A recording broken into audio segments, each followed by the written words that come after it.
Olá, queridos, a paz de Cristo, uma alegria mais uma vez estarmos juntos no dia de hoje e aqui, nessa ocasião, encerrando mais um trimestre da maior escola teológica do mundo, escola bíblica.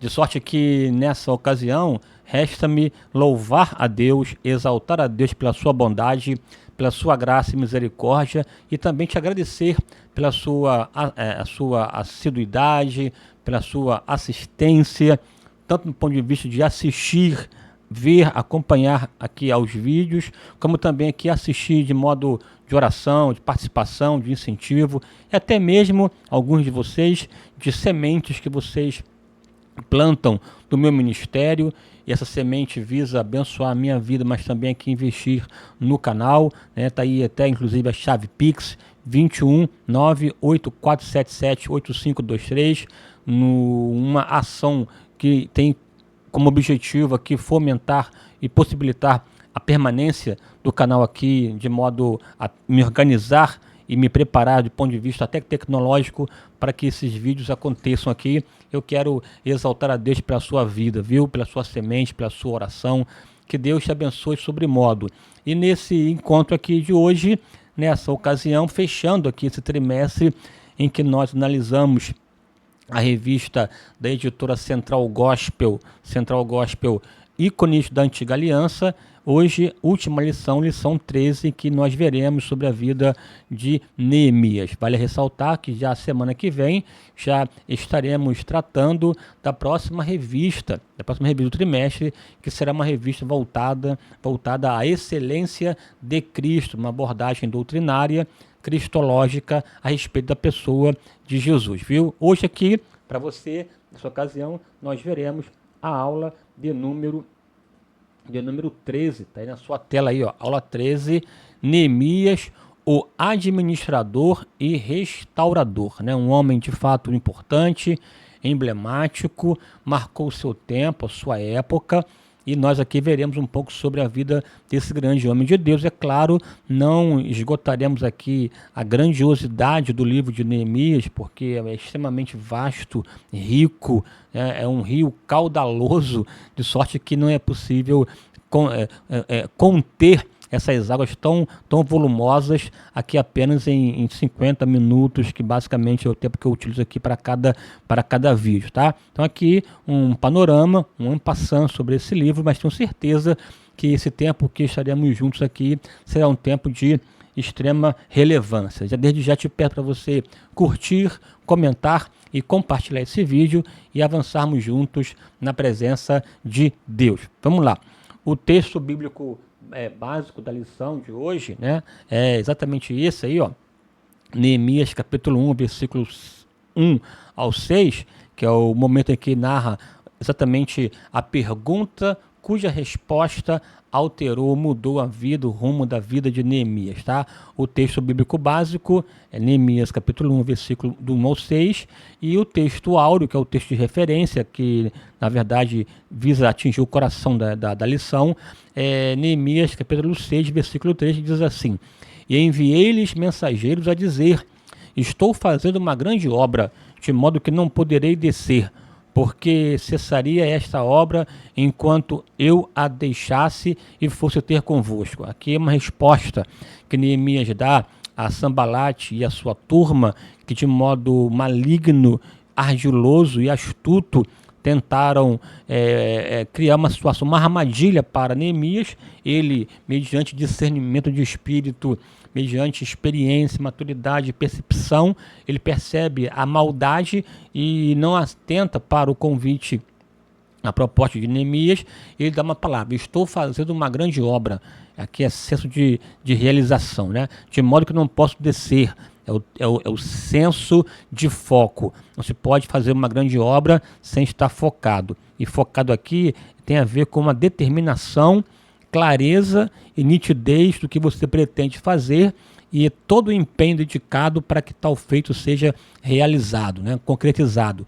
Neemias, ele não dá ouvidos, mantém-se na sua posição e, claro, evita transtornos para a sua vida. E aqui estou fazendo uma grande obra, é de fato importante. O que Deus confiou-nos, de fato, é uma obra grande, é uma grande obra. E é preciso que você tenha foco, determinação e senso de realidade para não desvirtuar-se e, portanto, realizar a obra de Deus com excelência, ok?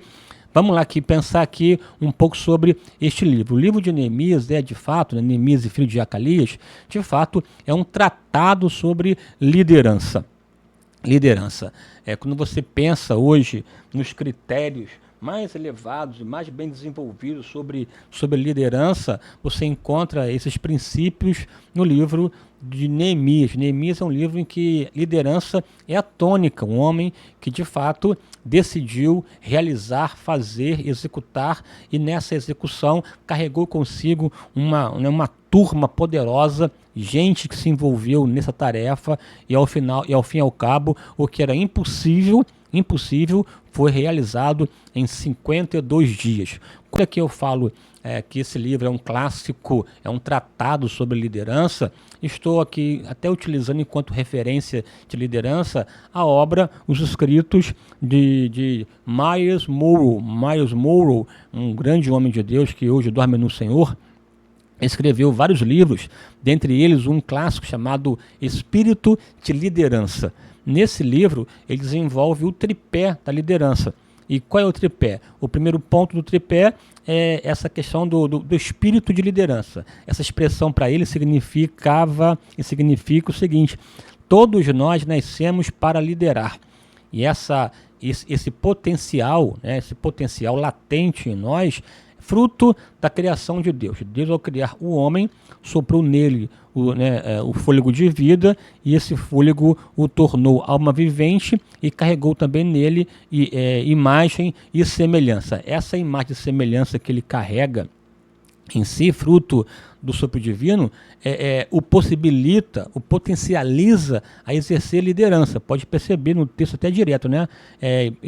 Portanto, governe sobre os peixes do mar, as aves dos céus, os répteis da terra, sobre todas as coisas criadas. Esse poder de governar, de liderar, de conduzir, é um potencial humano, tá? Deus nos deu a partir da própria criação, de sorte que todo mundo, todo ser vivente é um líder em potencial, cada qual na sua esfera de ação, no seu ambiente, na sua profissão, na sua realidade, e é preciso exercer isso.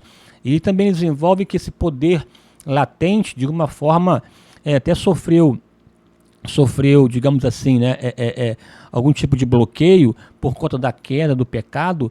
Esse pecado, de alguma forma, inibe esse princípio de liderança, e essa inibição, às vezes, é fortalecida pelo ambiente em que a pessoa vive, pelo contexto social, pelo contexto cultural, ou pelas experiências negativas que a pessoa teve e provocou por conta disso traumas. Esses traumas, esse ambiente cultural acabam de alguma forma neutralizando ou abafando esse espírito de liderança. E é fundamental que esse ímpeto, esse poder seja aflorado, venha à tona, né? Desenvolva, ganhe vez, ganhe voz, e de alguma forma salte para a realização e para tomada de ação, porque quando a pessoa tem a consciência de que ela é um líder nato, ela automaticamente muda o modo de pensar. É fundamental, porque essa nova concepção, essa consciência de liderança a impele a agir de modo diferente, porque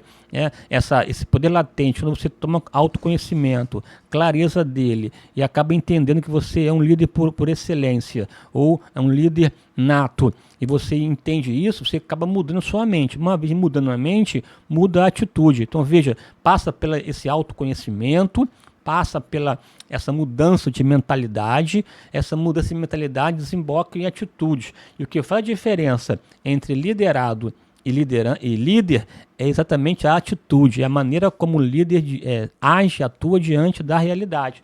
Então, quer dizer, é preciso ter essa percepção. Eu sou um líder, Deus me deu poder, eu vou fazer, muda a mente, que vai desembocar em mudança de atitude. Esse poder latente de liderança não deve ser desperdiçado. Ele precisa encontrar outra ponta do tripé, que é exatamente o propósito. Propósito, né? É aquilo que move a nossa existência, é aquilo que dá razão de existir, a razão de ser da nossa própria vida.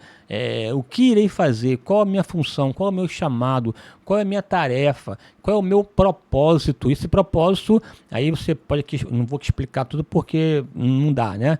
Mas tem a ver com algo que é maior do que a pessoa. O propósito está acima da pessoa, não tem a ver com a pessoa, em sim com o que ela fará e dará em nome desse propósito, que tem a ver com a sua entrega, com o seu objetivo, com o seu alvo, com a sua meta, a alcançar, a atingir. E esse propósito, ele é tão motivador, é tão grandioso, que ele ultrapassa a capacidade, né, a pessoa, que para alcançar ele precisa aglutinar, reunir pessoas em prol desse objetivo, para alcançar esse propósito. E para alcançar e para envolver, aglutinar pessoas, ele precisa de influência, de influenciar as pessoas, de comunicar, compartilhar esse propósito no coração de outras pessoas, para que as pessoas também sejam inflamadas, contagiadas por esse propósito e se juntem a ele, para que então seja possível alcançar esse objetivo. Portanto, esse líder que se entende quanto líder, que tem um propósito, ele passa a influenciar, porque liderar é influenciar, e se influenciar é unir, juntar pessoas em prol de um mesmo objetivo. E essa forma de você influenciar, a melhor maneira disso é através das atitudes, daquilo que você faz, que você realiza. As tuas atitudes, né, marcarão e influenciarão as pessoas por causa do poder, da força, do exemplo. Então você vai arrebatar pessoas consigo em prol de um propósito. É importante que você, na escolha do propósito, seja um propósito que Deus colocou no seu coração, algo que venha glorificar a Deus, exaltar a Deus, não uma questão de foro íntimo ou uma questão de proveito próprio, né? de vantagem própria. É algo que esteja no coração de Deus. E nessa esteira aqui de espírito de liderança despertado, propósito estabelecido, influência para fazer e atitude enquanto exemplo, você encontra isso com certeza no livro de Neemias, né? Porque o foco do livro está exatamente na reconstrução da cidade de Jerusalém e dos muros, né? Porque você sabe que esse livro aqui, né, narra exatamente no momento da reconstrução, né? Portanto, esse livro aqui é de verdade um manual, um tratado, né, que versa sobre a restauração tanto da vida, da família, da política, da igreja, da sociedade. É um livro que serve de referência para qualquer esfera, né, da sociedade, né? Portanto, esse livro precisa ser redescoberto, relido, reestudado e reaplicado em nossa vida, para que nossa vida seja uma bênção para a glória de Deus, né? Vamos aqui pensar aqui um pouco sobre o contexto histórico de Neemias. Sem querer que alongar-me demasiadamente, mas só que um dado, você sabe que Nabucodonosor, ele invadiu Jerusalém, né, no caso o reino de Judá, e levou os judeus cativos para a Babilônia. E o povo ficou lá na Babilônia 70 anos cativo, né, cativo. E nesse ínterim, Jerusalém, Judá, a Palestina, ficou amíngua, solta. Só o povo da terra que lá ficou, pessoas idosas, doentes, aleijados, pessoas enfermas, de sorte que a miséria, o caos, a pobreza acabaram tomando conta do contexto da Palestina, né? Da Palestina aqui em especial é Jerusalém, porque quando Nabucodonosor entrou, ele destruiu os muros, destruiu a cidade, tacou fogo geral, destruiu o templo, fez uma miséria, deixou lá a miséria e levou o cativo para lá. Uma parte fugiu para o Egito, a parte mais pobre, mais fraca ficou em Jerusalém, e a nata, né, assim, a força produtiva foi levada para a Babilônia, e lá ficou 70 anos, até que a Babilônia perdeu o seu poder, né, o seu poderio, e foi subjugada pelo império da Síria, o império Medo-Persa, né? E nesse contexto foi quando Ciro, o persa, autorizou, né, decretou que os povos conquistados poderiam voltar para para sua casa, para sua terra, e tornassem, né, tributários ao Império ao Império Persa, né? Porém com liberdade de voltar para casa. Nessa permissão, o povo de Israel começou a voltar. Essa volta não foi imediata, foi acontecendo paulatinamente, e muitos até ficaram ainda na própria Pérsia, né? A primeira leva foi quando Zorobabel, o governador, com Josué, filho de Josadaque, sacerdote, e quase 50 mil judeus voltaram para a Palestina. Isso foi no ano exatamente de 536 a.C., quando foi a primeira leva. Você encontra narrativas desse fato quando você lê o livro de Esdras, capítulo 1 até o capítulo 6, em que você vai encontrar toda a dinâmica relacionada a esse momento de retorno para reconstruir o templo de Salomão que havia sido derribado. E nessa mesma esteira você encontra o profeta Ageu e Zacarias, que também são contemporâneos desse momento. Depois, já passados quase 80 anos depois, olha só, quase 80 anos depois, tivemos um segundo grupo que voltou. Esse segundo grupo que voltou com Esdras, né, o escriba, esse sacerdote. Você encontra já isso também no livro de Esdras, a partir do capítulo 7, 8 em diante, né? E depois dessas coisas, está o texto lá, aí começa a contar a história de Esdras. Ele então volta, só que ele com mais 2.000 pessoas, para não reconstruir o templo, que já tinha sido reconstruído, mas para reorganizar o culto em Israel, né? A estrutura levítica do culto, e portanto dá operacionalidade ao culto, já que o templo estava construído. Você tem toda a história de Esdras. E depois de quase 13 anos depois que Esdras volta, Neemias também agora encabeça um grupo para voltar para Jerusalém, não para construir o templo, não para organizar a ordem cultica, mas para reorganizar, reestruturar, reedificar a cidade do ponto de vista econômico, político, social. E essa reconstrução ela é simbolizada pela própria reedificação dos muros, ou do muro de Jerusalém. Então você tem Esdras, você tem Zorobabel, Esdras, com um foco muito grande no aspecto espiritual, e depois Neemias nesse aspecto social e econômico, para você entender que a reedificação não deve ser circunscrita somente ao aspecto espiritual, mas também ao aspecto econômico e social. Não pode ser também somente uma veia que visa crescer e edificar do ponto de vista social e econômico, mas também tem que colocar a questão espiritual. Veja que até a ordem não altera. Primeiro se preocupa com a vida espiritual e depois com a vida social. Nesse intervalo entre Zorobabel e Esdras, um intervalo de 80 anos, você tem nos últimos 20 anos, esse intervalo, a própria história de Esther, né, a rainha Esther, em que ela estava também, né, na Pérsia, lá em Suzã, a capital da Pérsia, uma das capitais da Pérsia, que tinha lá um palácio de inverno do imperador. Ela acaba que entra no cenário e casa lá com o rei Assuero. Esse Assuero é o mesmo rei Xerxes dos gregos. Você tem assim, uma sequência de imperadores persa: Ciro, Dario, Xerxes e Artaxerxes, né? Ciro é o primeiro, vem que Dario, Xerxes. Esse Xerxes é chamado também de Assuero, para os judeus, Assuero, para os gregos, Xerxes, né? E Xerxes teve um filho chamado Artaxerxes I, ou Artaxerxes, o Longimanus, né? O longânimo, dada a sua longanimidade, né? Esse Artaxerxes foi o imperador que governou nos dias de Esdras e nos dias de Neemias, tá? Então, uma pessoa interessante. Até quando Neemias vai pedir autorização para reconstruir os templos, o sepulcro dos seus pais, ele pede exatamente no momento em que Artaxerxes havia já atendido ao pedido dos moradores lá, dos governadores da Palestina, chamado Maléfico, com cartas para interromper a reconstrução, né, da cidade e tal. Então tinha que mudar esse decreto que estava já ali vigente. Pois bem, está aí na sua tela esse quadro, Zorobabel 536 a 516 foi o tempo que o templo foi construído, né, reconstruído, quase 20 anos para que isso acontecesse. Depois entra Esdras, ano 458, e por fim Neemias, que exercia a função de copeiro,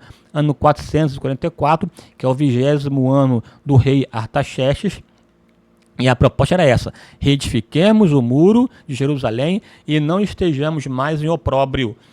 20º ano, 444, de Artaxerxes Longimanus, está aqui o tempo que ele reinou, e tem a sequência: Ciro, Dario, Xerxes e Artaxerxes. Beleza? Vamos aqui avançar, né?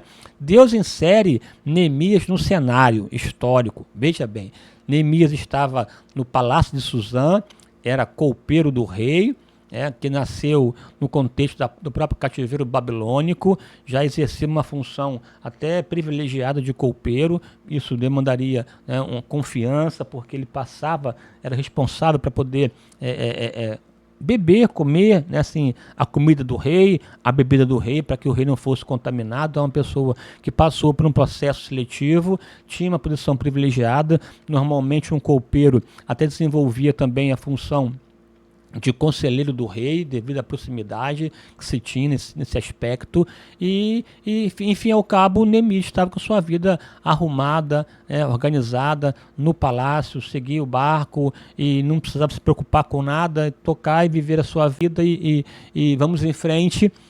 Até que num momento interessante ele teve uma experiência que mudou drasticamente a sua vida, porque ele encontrou o seu propósito de existência, que Deus o insuflou a realizar e fazer, e ele executou com excelência e com destreza. Vamos lá. Esse Neemias, depois de 13 anos que Esdras tinha voltado já para Jerusalém, para reorganizar lá a questão cultica do templo, Neemias recebeu a visita do seu irmão Hanani, ou Anani. Seu irmão Anani esteve lá em Suzã, e Neemias perguntou: como estão nossos irmãos lá em Jerusalém? Aí Anani descreveu a cena, descreveu um quadro terrível, um quadro de dores, de perda, de sofrimento, um quadro extremamente lúgubre, funesto, de caos total. Neemias ouve a narrativa de Anani, que foi a seguinte: estão em grande miséria e desprezo, e o muro de Jerusalém fendido, e as suas portas queimadas. Vejam aqui as palavras que Hanani utiliza, né? Grande miséria, não pouca, grande miséria, desprezo, muro fendido e portas queimadas, né? Aqui a ideia de miséria tem a ver com a injustiça social, é a pobreza extrema, Não é só pobreza, é a pobreza extrema, em que a pessoa passa fome, miséria, né? Maltrapilho, envolve questões de higiene, de condições básicas de sobrevivência, dignidade, né? Essa injustiça social era gritante, num nível extremamente elevado naqueles que voltaram e que estavam lá na Palestina, em especial aqui na cidade de Jerusalém, a cidade de Davi, em frangalhos, em miséria social. E se tem miséria social, tem exploração, tem opróbrio, tem fome, tem escravização. Então forte que mais à frente, capítulo 5 de Neemias, até uma palavra ali que Neemias intervém para restabelecer, até minimizar, né, essa desigualdade social em que os mais ricos se aproveitavam dos mais pobres para escravizar, aumentar a dívida, cobrar suborno, juros altos e tal. Então, um aspecto social, e Neemias adentra nesse cenário, nessa dinâmica do aspecto social, né? Então, a miséria é muito forte. Além da miséria forte em Jerusalém, outra questão, o desprezo. O desprezo não tem a ver somente com a miséria, o desprezo tem a ver com esse ultraje social. A pessoa ser tratada de modo de segunda categoria, terceira e quarta, como se fosse um imundo, mendigo, alguém que não pudesse se relacionar, desprezível, desprezado. É o tal preconceito aguçado, né? E você sabe que os judeus, ao longo da história, sempre sofreram discriminação, preconceito, né? Esse antissemitismo, antijudaísmo, sempre muito forte ao longo da história, inclusive hoje. hoje em dia, essa questão da Palestina e de Israel, você percebe com clareza todo o ódio que esse mundo tem em relação ao povo judeu. E lá, em especial, nos dias de Neemias, Hanani traz à tona toda essa situação de desprezo. Você pode perceber quando Neemias se implementa em reconstruir o muro, o próprio Sanbalat fala, né, esses pobres judeus, esses fracos judeus, uma expressão para depreciar o povo judeu. Então, ou seja, não tem vez, não tem voz, um povo desprezado, é como se fosse leprosos, aqui a ideia é ser leprosos e tal, né? E além disso, o muro da cidade é fendido, derribado, destruído. Isso tem a ver com insegurança e injustiça. Por que insegurança? Uma cidade naquele tempo, sem ser murada, alvo fácil para a invasão do adversário, portanto, saqueada recorrentemente. Tudo que é produzido, vem o inimigo, saqueia e estabelece e vem a perpetrar, digamos assim, né, toda a dinâmica de opressão. E injustiça por quê? Porque normalmente, uma expressão antiga de que o judiciário ficava aos muros da cidade. E quando está aqui uma cidade sem muro, não tem judiciário saudável, portanto não tem justiça. Se não tem justiça, tem de fato injustiça. Então você vê que a insegurança e a injustiça desembocam em perversidade. Portanto, o cenário em que Hanani pinta para Neemias é um cenário cujas cores são estas: pobreza, preconceito e perversidade. Esse tripé, esses 3 P presentes no contexto de Hanani, né? Pobreza, perversidade e preconceito nessa seara. E o que isso provoca no coração de Neemias? Deus me livre, não vou botar o meu pé lá, quero distância. Não sei porque eu perguntei, não. Essas palavras, essa descrição que Hanani fez mexeu fortemente no coração de Neemias. Começou a atuar, porque assim, veja, o ambiente externo, a experiência que nós temos, essa questão dos contatos, interferem na nossa vida pessoal, nossa vida íntima, e mexe com a gente. Ao mexer com a gente, muda a nossa mente, né, a forma de entender a realidade e estabelecer, portanto, um padrão de comportamento e um propósito de existência. A Bíblia diz que Neemias vai se reagir diante disso. Veja, o cenário que Hanani descreve não era muito fácil, porque esse caos que ele descreve não nasceu agora, era um caos centenário.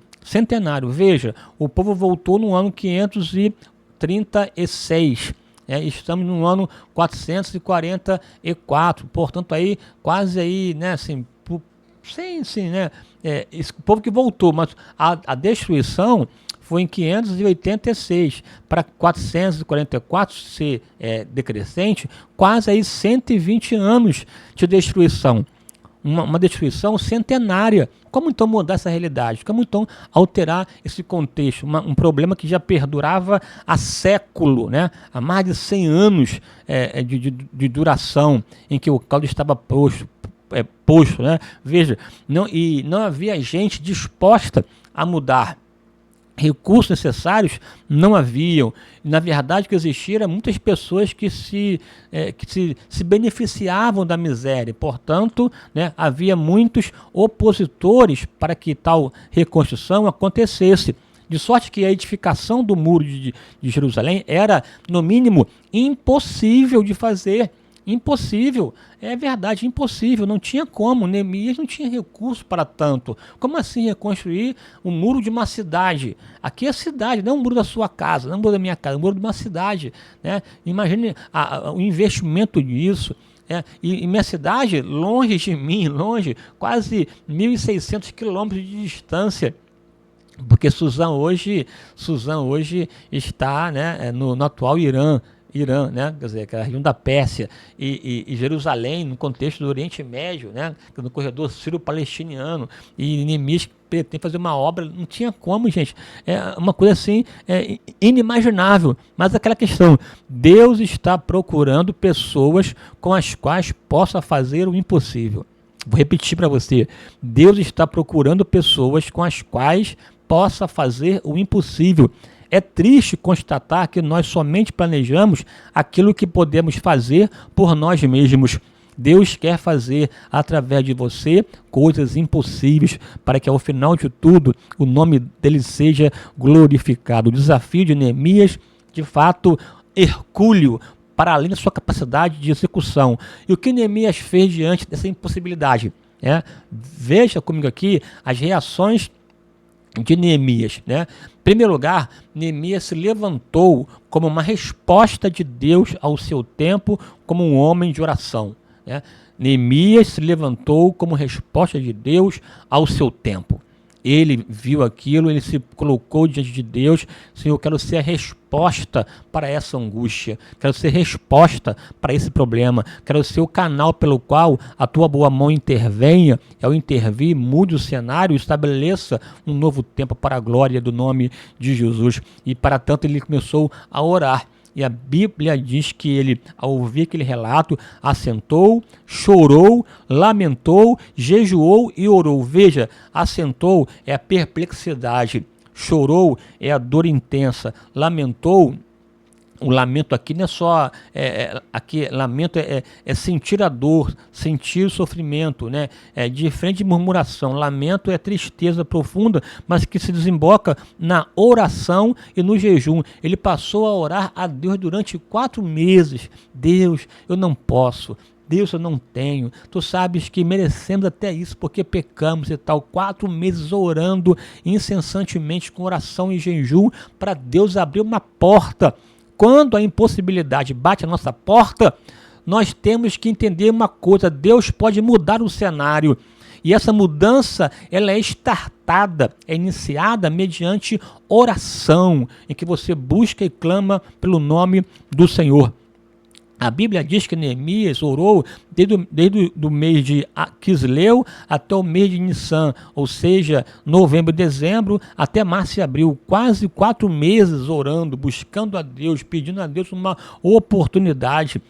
E interessante que essa marca de oração de Neemias é uma marca recorrente, porque você encontra várias vezes nesse livro a menção sobre oração. Aqui, ele orando, nesse contexto, após informação de Hanani, ele ora quando o rei lhe pede o que quer que eu te faça, ele pede a Deus sabedoria em direcionamento, ele ora contra Sanbalat e Tobias que tentava atemorizar, dizendo que nossas mãos largarão nossa obra. Há uma recorrência aqui de oração no livro de Neemias, porque essa reconstrução toda que aconteceu, ela aconteceu mediante a operação poderosa do Espírito de Deus na condução do processo, para que ao final de tudo aquela obra fosse concretizada e o nome da fonte principal, Deus, fosse exaltada. Ele passou a orar 4 meses. E nessa oração, ao final dela, Deus abriu a porta.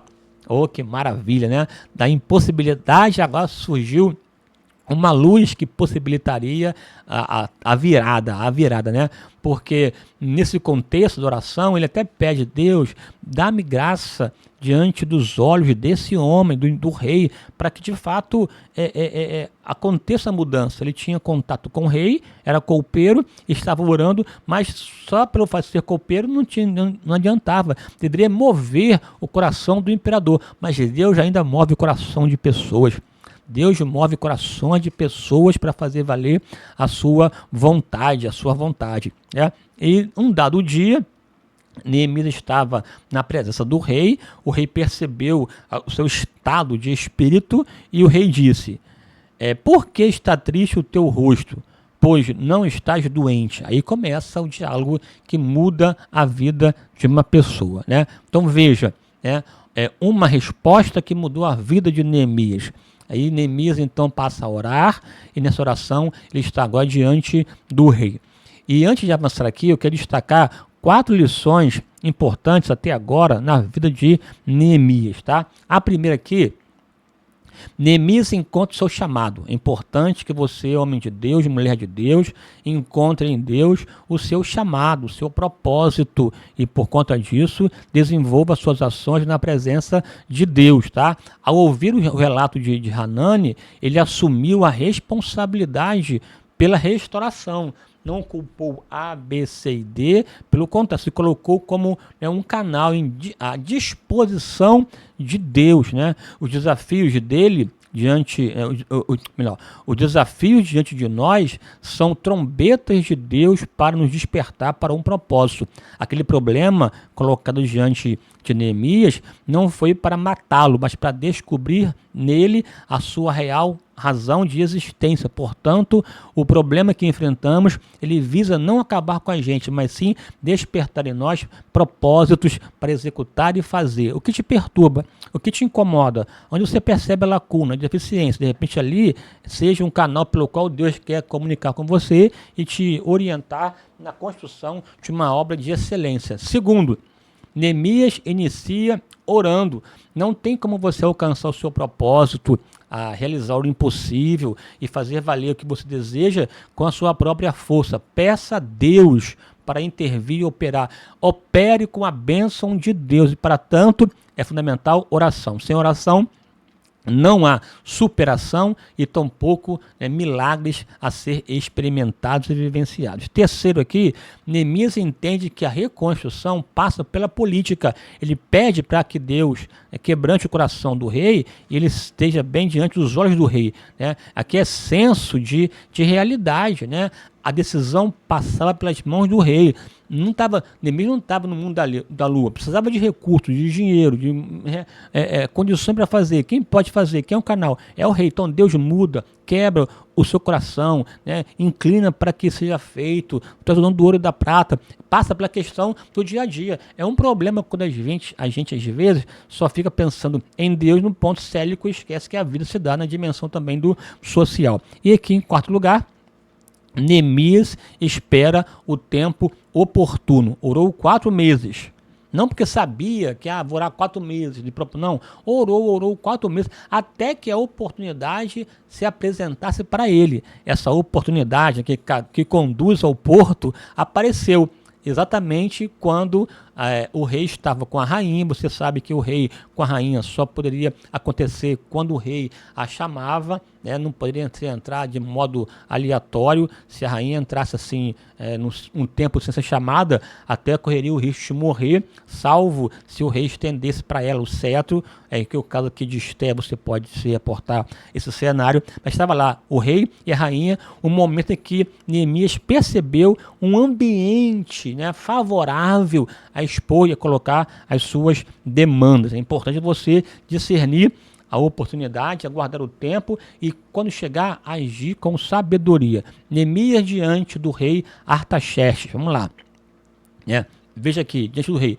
Neemias demonstrou tristeza.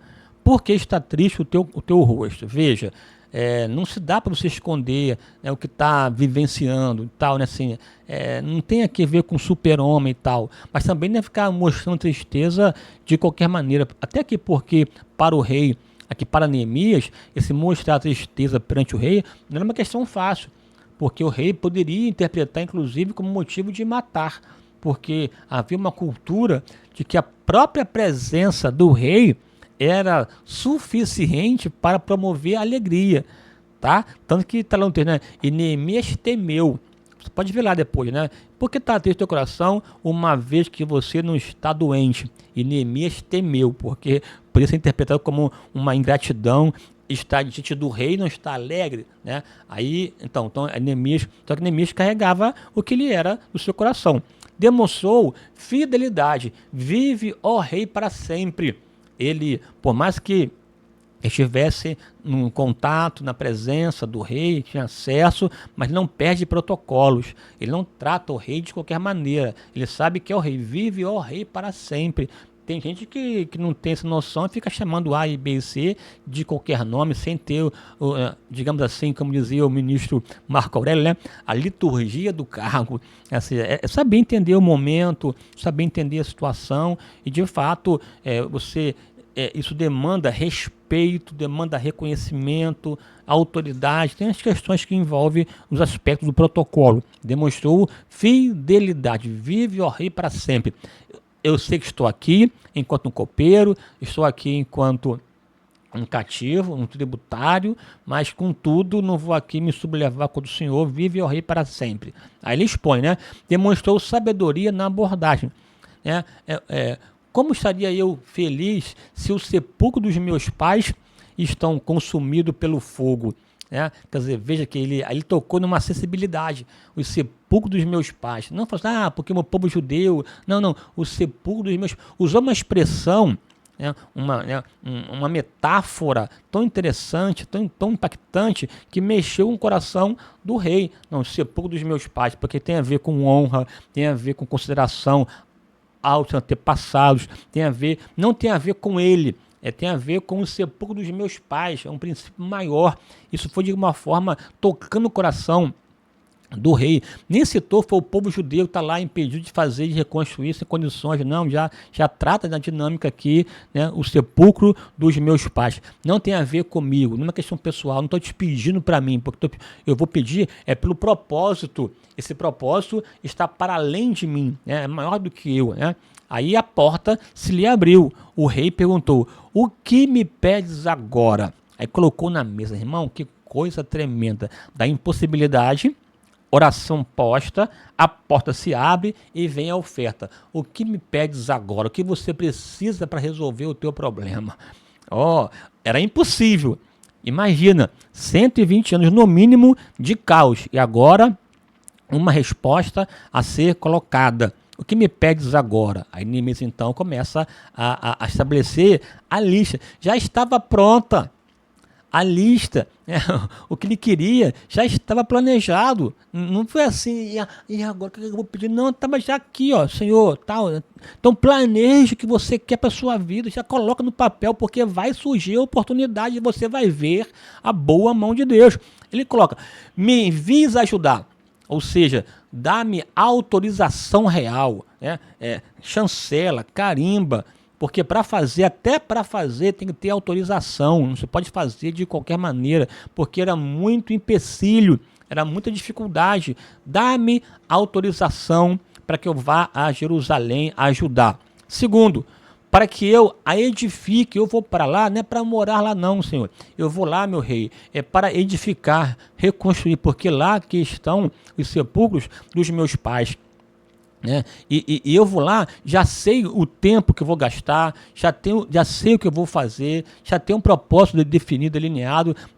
Veja que não é um homem que foi pego de surpresa, não, já estava já planejado para poder fazer, estava aguardando o tempo, preparação.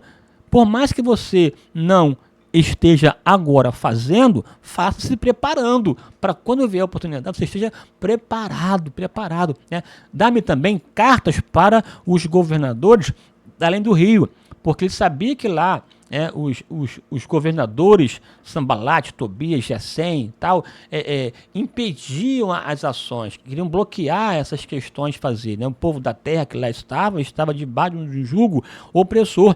E se não tivesse autorização, certamente seria embargada a sua atuação. Então, dá-me cartas para mostrar lá para ele: eu estou aqui com a autorização do rei para fazer, e portanto não me impeça. Era quase que isso, né? Dá-me também carta a Asaf, guarda do jardim do rei, ou seja, dá-me carta para o tesoureiro, onde está a fonte do recurso, para que eu tenha lá madeira, para que eu tenha madeira, material, pessoas, para que eu tenha chefe de exército, cavaleiros, que eu tenha recursos para poder ir lá e reconstruir a cidade, reconstruir o muro de Jerusalém. Eu preciso de recurso. Imagina aqui esse recurso para levar, transportar, pegar, uma mobilização tremenda, e o rei deu, né? E o rei mais deu, segundo a boa mão de Deus sobre mim. O que Neemias pediu, o rei concedeu. Por que o rei concedeu? Porque existia uma mão por trás do rei que estava conduzindo o processo para que ao final de tudo a sua vontade fosse concretizada. E Neemias partiu para o desafio da reconstrução. Não foi fácil, mas ele foi lá, e o que era impossível de fazer, de fazer, ficou de pé em 52 dias. O que era impossível foi feito em 52 dias. O que demorou mais de 100 anos para ser feito, em 52 dias foi construído. Você pode glorificar a Deus, maravilha. Aqui eu vou já caminhar para o final por conta do tempo. Já estou aqui já são 44 minutos. Vou só citar aqui algumas qualidades de Neemias, tá? Algumas qualidades. Algumas só. Tá aqui. Primeira, uma pessoa de renúncia. Enquanto um bom líder, uma pessoa de renúncia. Veja, ele renunciou à sua própria vida confortável de copeiro no palácio do rei. Ele renunciou até o status de governador de Judá. Veja, ele não usava inclusive até os recursos, né, destinados ao governador, porque ele acabou se colocando como, né, na posição de governador. Ele usava os próprios recursos para poder se alimentar e alimentar convidados, para dar o exemplo. Está lá o texto, ó.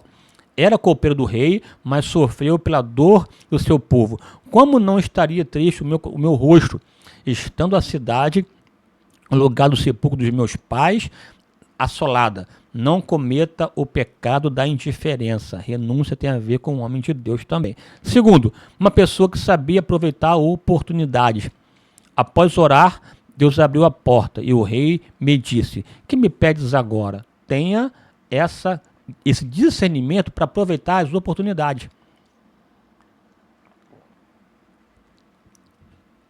Porque às vezes ela vem, a pessoa acaba não entendendo, ela passa. Toda oportunidade tem um tempo, tem uma velocidade. Você precisa, passou o cavalo, monta nele e vai em frente em nome de Jesus, né?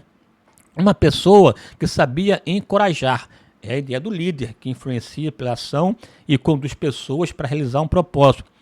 Reedifiquemos, está aqui nós, né? Reedifiquemos o muro de Jerusalém e não estejamos mais em opróbrio. É a ideia de estimular. Não ficou lá, tá difícil. Ele foi lá à noite, olhou tudo quebrado e tal. Mas não, ele não foi só olhar para se entristecer.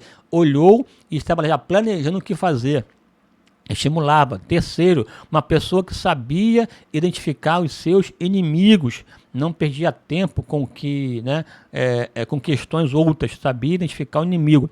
O que, ouvindo Sambalate, o Horonita, e Tobias, o servo amonita, lhes desagradou com grande desagrado que alguém viesse a procurar o bem dos filhos de Israel. Aqui Sambalate, Tobias e Gesem se beneficiavam da miséria e estavam aqui já propostos a impedir a ação de Neemias, os opositores da obra. Quarto, uma pessoa que não se intimidava com o furor do inimigo. E sucedeu que, ouvindo Sambalate que edificávamos o muro, ardeu, aqui ardeu tem a ver com força ímpia, né? Ardeu em ira e se indignou muito e escarneceu dos judeus. Tamanha foi a raiva que esse cara teve do povo judeu. E o que mais me entristece, que depois de 13 anos mais à frente, depois que já restaurou uma dinâmica que o povo vai vivendo, esse povo que viveu uma fase de reavivamento acaba entrando de novo numa frieza, e até os sacerdotes se perderam. Está lá o capítulo 13 de Neemias, que diz lá que até o descendente de Elisafate, o sacerdote, se casou com uma das filhas de Tobias, e outro se casou com filhas de Sambalate. Veja assim a gravidade, né? Se juntaram com o inimigo. Neemias ficou na pilha, entrou rasgando, restabelecendo o cenário, mas a gente percebe que o capítulo 13 de Neemias, que é o capítulo do caos, em que Neemias entra e tenta reorganizar, acaba sendo um contexto histórico para a vida de Malaquias mais à frente, que já mostra já um declínio moral, um declínio espiritual do povo de Israel, né? Uma pessoa que se preparava para enfrentar inimigos, não ficava de bobeira. Daquele dia em diante, metade dos meus homens trabalhava na obra e a outra metade empunhava lanças, escudos, arcos e couraças. Cada um com uma das mãos fazia a obra e com a outra segurava a arma, né? Assim, a gente percebe que quando aumentou a posição, um grupo ficava vigiando, outro grupo trabalhando, e depois, né, com uma das mãos tinha arma, outra mão trabalhava. É a ideia da vigilância, da perseverança e de entender o momento e, de fato, se preparar para enfrentar o adversário, né? E aqui, claro, um homem que orava, determinado, um homem de entrega. Neemias é um cara top, top. Conclusão. Deus honra quem é fiel e determinado. Acabou-se, pois, o muro aos 25 de Elul. Em 52 dias, e sucedeu que, ouvindo todos os nossos inimigos, temeram todos os gentios que havia em roda de nós e abateram-se muito em seus próprios olhos, porque reconheceram que o nosso Deus fizera esta obra. Pois reconheceram que o nosso Deus fizeram esta obra. Que o nosso Deus fizera, esta obra. Lembra-te de mim para bem, ó meu Deus, e tudo quanto fiz a este povo. Uma oração linda que ele faz de entrega, porque há recompensa para aquele que decide fazer a obra de Deus com alegria, na beleza da sua santidade. Aleluia. Meu amigo, minha gratidão a você pelo privilégio, pela honra de estarmos juntos nesse momento aqui, e já te peço para você aguardar aí o próximo vídeo da próxima lição e avançarmos na presença de Deus. Um forte abraço, até a próxima, fique com Jesus, amém.